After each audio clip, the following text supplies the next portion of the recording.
Hello YouTube and the tribes of the horror realm.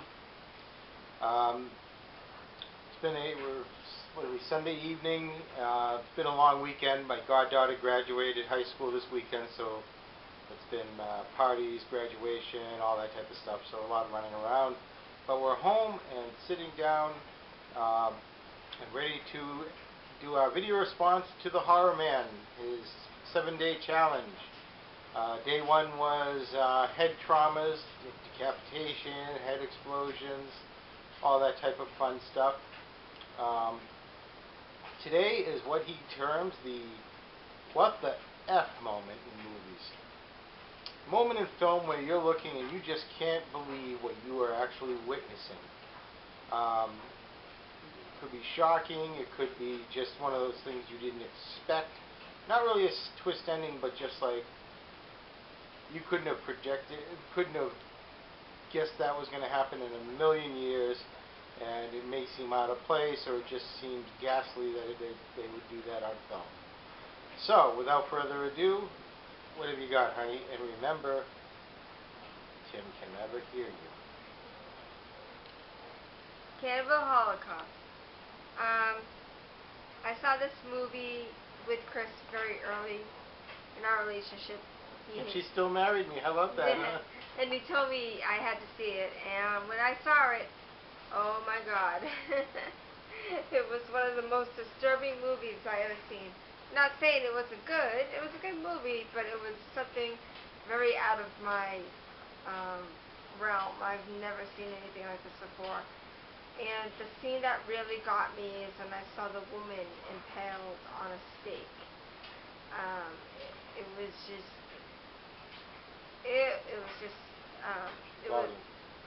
just so disturbing. I've never seen anything like that. Just to see the woman on that stake, naked and all bloody, it was just like, I was in awe. I didn't know what to say, but I don't think it's something I would ever want to see again, though. You could have said, would you like a shawl?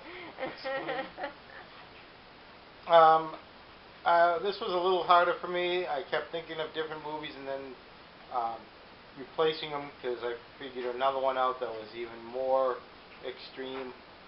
And I narrowed it down to two, one horror, one non-horror. The horror movie would be Beyond Reanimator.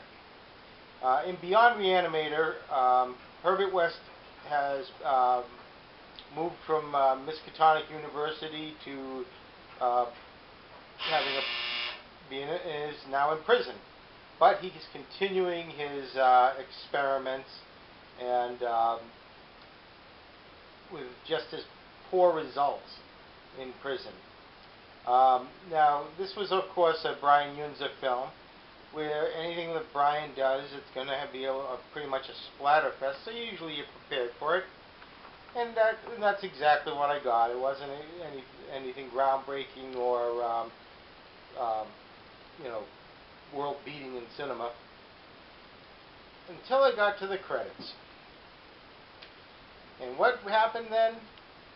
Well, one of these guys that got reanimated and then, I believe, blown apart, his sentient disembodied penis was absconding its way out and had a confrontation with a filthy jailhouse rat. No, not a stool or anything like that. An actual rat. A mouse. A rodent. So they ended up having a little fight. Started out as a slap fight, got into a total boxing match. We've had Mega Shark versus Giant Octopus. We've had Freddy versus Jason. But in my wildest dreams, would you have ever thought to see disembodied penis versus jailhouse rat? And, you wonder to yourself, really, is that what I've come to watching this? For me, trying to take side bets on who would win.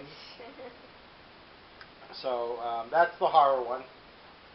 For the non-horror one, Borat. Now, anyone that's seen this, I'm sure you know what I'm going to say next. Well, let me give you a little build-up. I'm over at my friend's house, and I go in the kitchen to make something to eat because we're watching the movie, and his wife is just laughing out loud at this film. She just thinks it's the greatest thing. So I go in and I make myself one of those like Hot Pocket type pizza rolls things. And I go back to sit down to eat my meal and watch the rest of the movie. I turn the corner and go in the room, and what do I see? A big, fat, hairy, sweaty, naked man on top of Borat, who is equally naked. And this fat, sweaty bastard is telling Borat to do really horrible, horrible things to his nether region area that,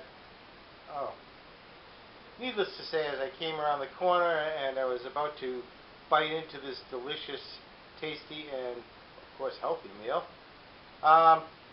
seeing that sight froze me in my steps.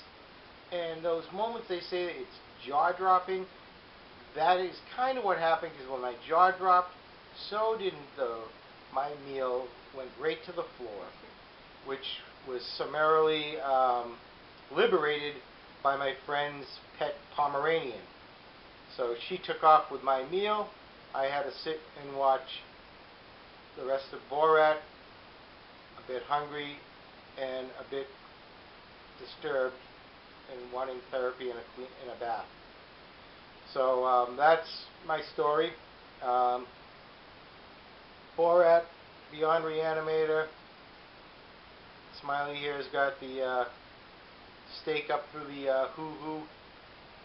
And we will be back, well, depending on if we're up and Joe puts the video up for day 3, we might try to squeeze it out now, but if not, we'll be back tomorrow with his 3rd day of his horror challenge. Thank you very much. Bye.